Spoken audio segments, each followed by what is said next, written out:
everyone, welcome to Daily Debrief from People's Dispatch. I'm Pragya. On this show, we talk a lot about the struggles of people across the world. There is even a new phrase for it, the cost of living crisis. The crisis is nothing new though. Hunger, unemployment, lack of healthcare and education, they're all integral parts of capitalism itself. Today we'll be talking about how people in 3 countries on 3 continents are dealing with these crises. Let's start with Italy, where elections will be held on Sunday, September 25. Polls show the Conservative coalition led by Giorgia Meloni's Brothers of Italy party in the lead before Sunday's election. Voters will pick a new government amid widespread gloom over high energy prices, inflation, and Italy's policy towards Russia and Ukraine.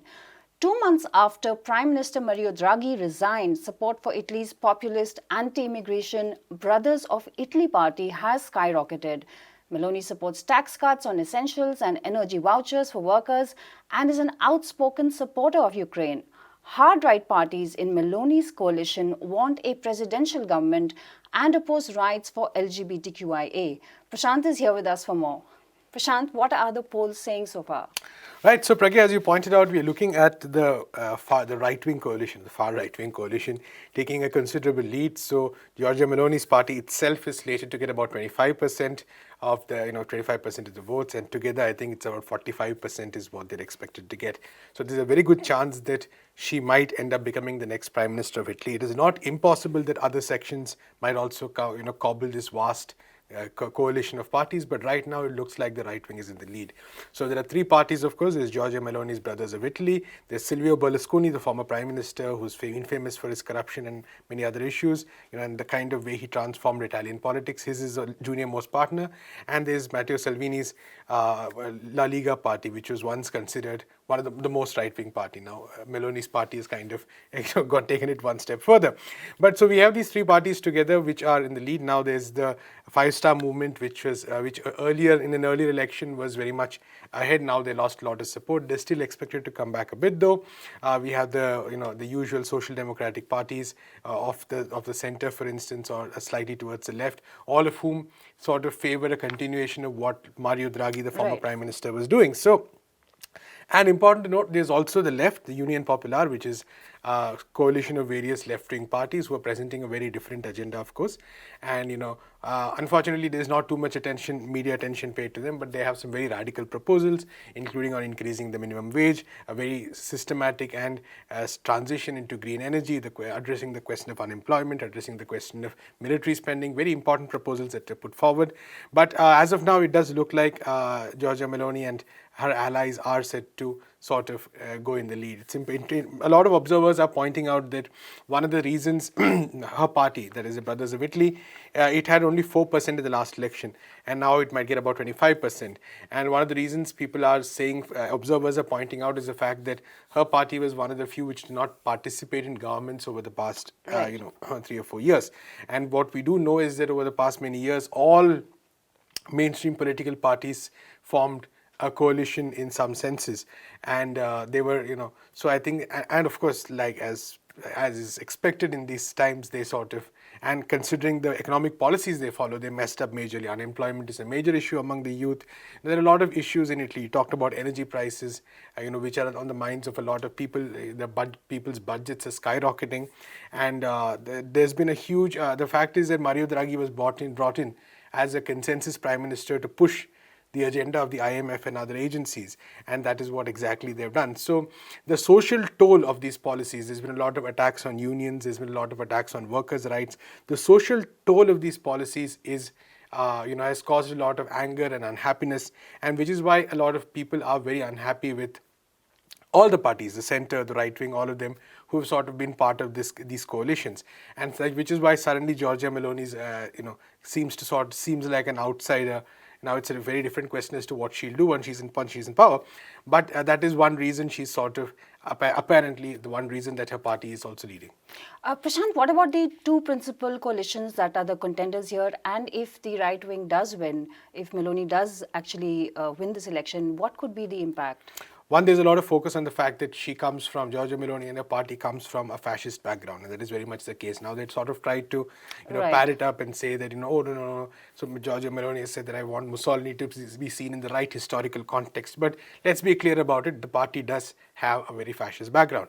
And of course, some of the policies they talked about do reflect that. For instance, like you said, there's a lot of opposition to the rights of sexual minorities. There's a lot of focus on, an anti-immigration rhetoric. For instance, Right. she's talking about, say, naval patrols, for instance. And this is at a time when migration is actually increasing from countries in North Africa due to the huge crisis that is happening there.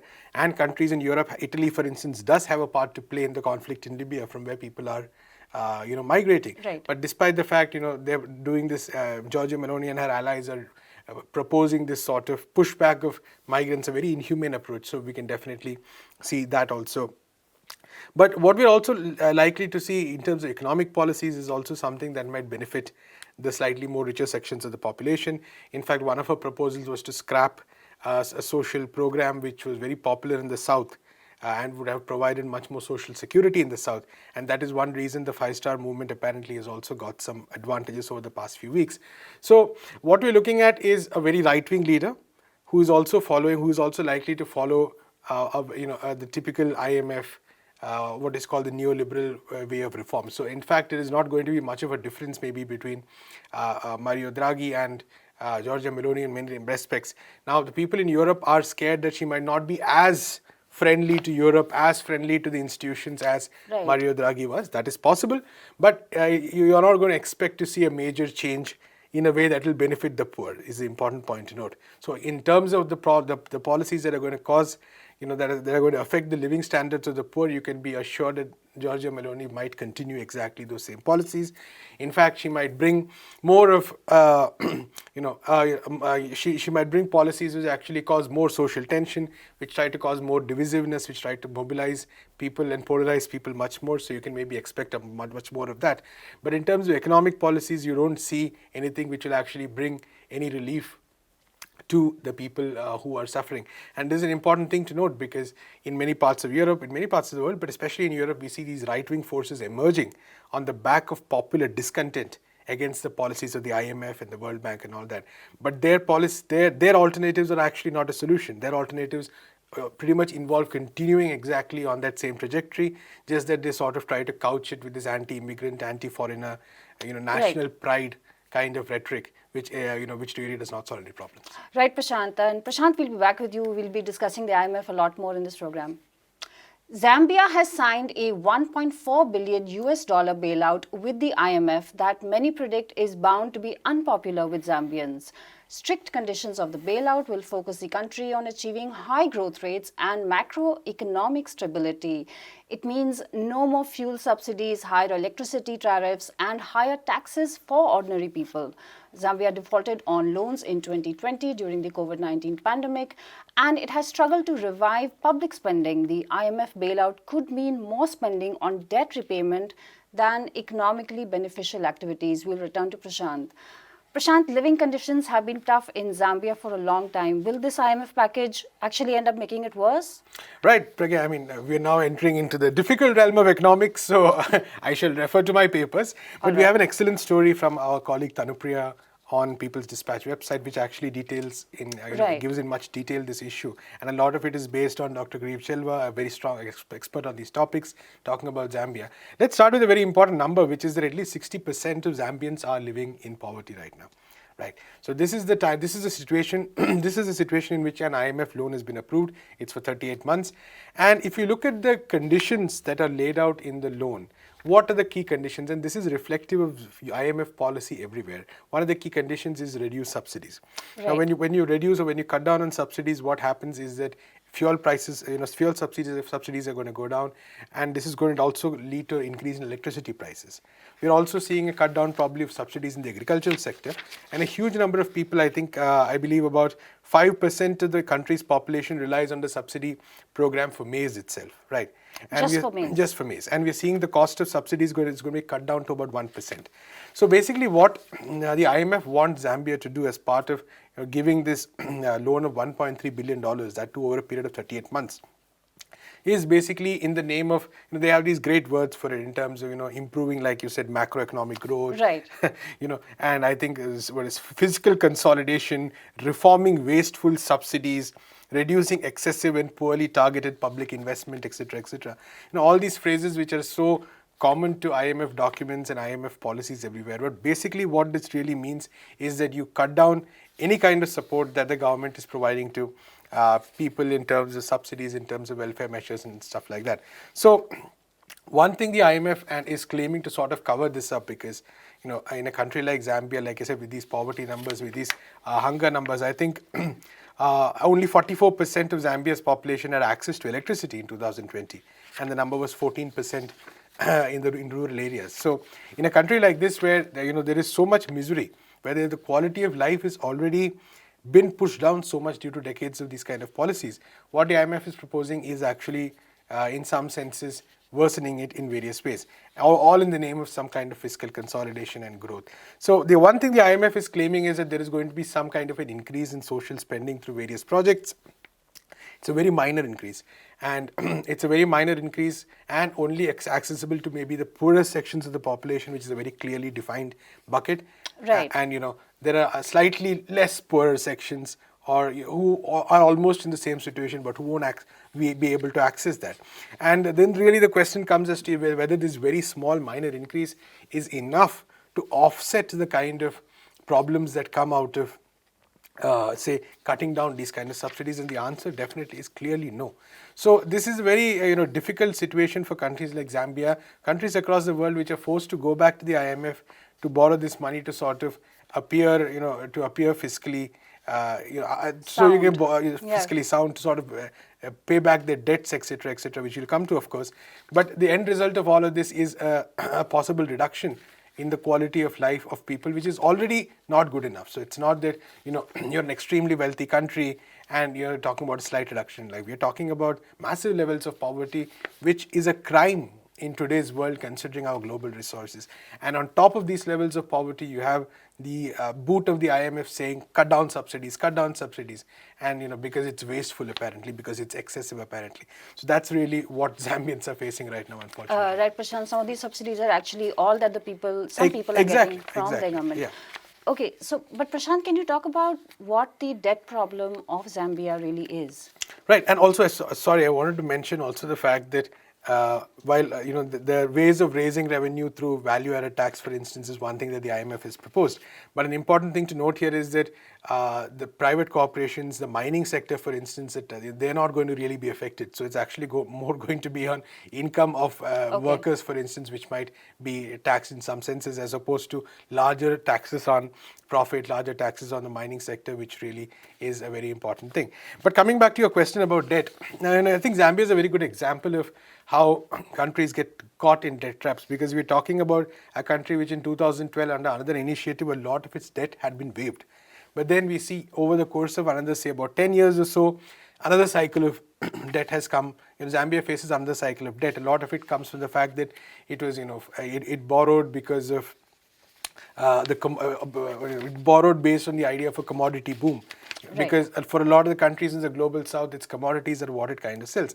And as commodity prices crashed, it ended up not being able to actually be economically stable in some senses. But a larger issue is also the question of how entities such as BlackRock, in this case, which is an asset management firm, it's one of the biggest creditors as far as Zambia is concerned.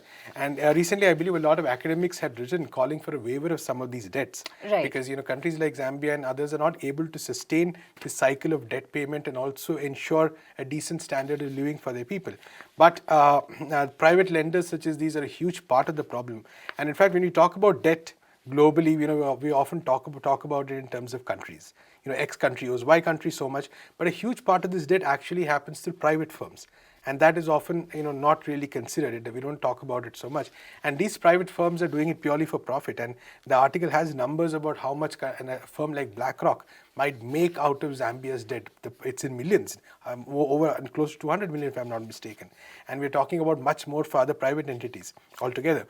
And this really raises the question that the misery of the people and the struggles which affect dignity, which affect sovereignty, are basically what fuel the profits of companies like BlackRock. And this really raises the question as to whether this kind of a system of debt is sustainable, is fair at all. And it's not. The answer is very clear. It's not, because what we see is that countries like Zambia, for instance, going into this cycle of debt, being forced to borrow more from the IMF, ending up having to adopt more of these kind of austerity-based policies, ending to having to reform their economies, reduce subsidies, reduce the space the government has to spend or to do anything at all, which means the government basically functions as a way to just channel and recycle money so that international creditors can be appeased and hold these kind of negotiations. So I think the question of Zambia, we're coming to Sri Lanka next, all of these really ask one simple question.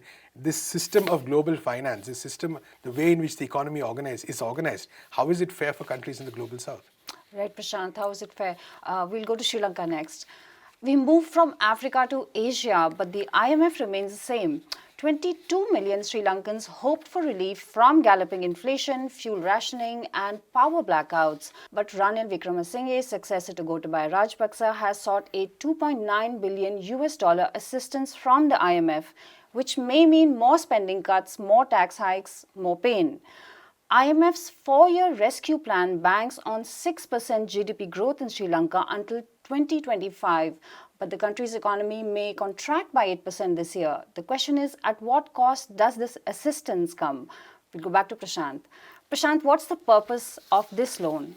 Right, so Sri Lanka is another, unfortunately we talked about Sri Lanka a lot on this show also, and for the longest time, and we've been talking about this for months, but ever since Sri Lanka's economic crisis, worsened to a considerable degree in the beginning of this year. It's a long-term crisis, but especially it peaked in the beginning of the year. The entire ruling elite in Sri Lanka has had only one solution. That's the IMF. Indeed. So the entire pursuit has been, let's go to the IMF and somehow get some kind of financing to sort of meet this crisis. And we do know that in April they defaulted on their debt payments, which Zambia also did, by the way, in 2020. And since that time they have been sort of escalating these discussions. We've seen the political crisis that has happened as the government has failed to ensure basic amenities for the people. Basic, supermarkets, for instance, have kind of ended up being empty. Shelves are empty. Basic essentials like even milk powder, for instance, not on the shelves. Right. So in this situation, IMF and Sri Lanka have signed a deal. Now, this deal, I was talking to Vasanta Samarasinghe, a very union leader in Sri Lanka, and he was giving some interesting points, including the fact that a large part of Sri Lanka's population, and according to him, even the cabinet really does not really understand what this kind of the IMF deal, because the IMF has become some kind of a mantra, if you will. You go to the IMF, solve the problem. But what the IMF is offering is around $2.9 billion over 48 months. It's important to note. It's over 4 years. And the payment might be released in cycles, and each cycle will come with an evaluation process, which will have its own standards and stuff like that. So. An important thing both he and earlier Ahilan Kadargamar had also pointed out was that Sri Lanka has already started implementing the IMF proposals and budget, as part of its government's policy. So it's not that the IMF deal is something new. And even in the recent budget, interim budget, a lot of these principles have actually been internalized. So what do they call for? I mean, one key aspect is that there's likely to be, massive privatization, which is something a lot of union leaders, a lot of progressive activists are worried about. Even profit-making enterprises may go into private hands as part of this proposal in order to raise more funds for the government. And but what this money is likely to do is not really necessarily improve the quality of life of people too much. There's been some discussion whereby some funding from the World Bank has been moved to sort of deal with some balance of payments and etc. But more importantly, we're not looking at a drastic change in people's lifestyle as a solution to these problems because of this. What we're looking at is this money will probably enable Sri Lanka to borrow more. So that's really where we are at right now, because Sri Lanka's creditworthiness is so low that it is in a bit of a crisis. So this package itself might stabilize, so-called stabilize Sri Lanka enough to a position where they might be able to borrow a bit more. Now the important question really is that the IMF has said that in order for this loan to go through, there has to be a rearrangement of its package, its debts, so those restructuring of its debts. So those discussions are going on. We'll have to see where that reaches, but we are nowhere close to, I think, a solution to the Sri Lankan economic crisis, and that's what economists have been pointing out, that this in itself is not really going to. It will just keep the ship floating a bit longer, or the ship of the Sri Lankan state floating a bit longer, even as the people's woes continue. And I think this is something the unions are highlighting. They've called for a much more serious action on this count. Right, Prashant. Prashant, but the economic crisis in Sri Lanka came with the political crisis. So what does this IMF loan, this bailout package mean for that political situation? Right. So as of now, it does look like Ranil Wickremesinghe has kind of slightly stabilized himself in power with the aid of a lot of repression, of course. We've seen the student activists, we've seen the general targeting of activists, and we've seen, I think, to some extent, the political elite of Sri Lanka sort of consolidate, especially the two major parties sort of consolidate, in order to sort of keep the ship sailing, like I said. But the important thing to note is that I think among the people there is not too much patience. We're talking about inflation, I think, reached 93.7% in August this month, that is food inflation, sorry, whereas general inflation was about 64.3%. 30% of Sri Lanka's population became food insecure this year, and people are starving, people are eating less, people are doing everything possible to sort of, if you read some of the ground reports, you see the extent to which people are kind of struggling to make ends meet, and diesel prices have increased, for instance. At this point of time, it's really a question of how long people will again sit and ignore the situation, or say that, okay, let's wait for some more time until things get better, because it's not going to. We're going to see more of these. For instance, is privatization going to lead to further loss of jobs? It's very likely. So these are actually big challenges. They're talking about labor law reforms, for instance. These are actually big challenges before the Sri Lankan government, and the impact of all these policies will usually be felt by the people negatively. So the question is that how, for instance, unions, the left, for instance, have all demanded elections. They have said that the Ranil Wickremesinghe government has no mandate to actually implement any of these policies, and generally, the political elite is actually bankrupt, because they are the people who brought this in the first place, the Rajapaksa establishment, which still has considerable influence, although the Rajapaksas are not in power, and Ranil Wickremesinghe is acting as is a person who brings together all these elements. So these people don't have a mandate really. So the call is actually among the left, among the progressive sections, is fresh elections, is maybe for a way to sort of alternatively rethink and set in place slightly medium to long-term strategies which reduce the reliance on imports if possible, which talk about a different approach towards the economy in the first place. So it's a real question is how long can Ranil keep at bay the people's anger with the combination of repression and some cosmetic measures which look like there is a slight improvement from 3 months ago. Right. So that's really the question. Right, Prashant, thanks a lot for joining us. Thank you for watching Daily Debrief. Do come back to us on Monday. You can find more such stories on our website, peoplesdispatch.org, and our regular updates on Facebook, Twitter, and Instagram.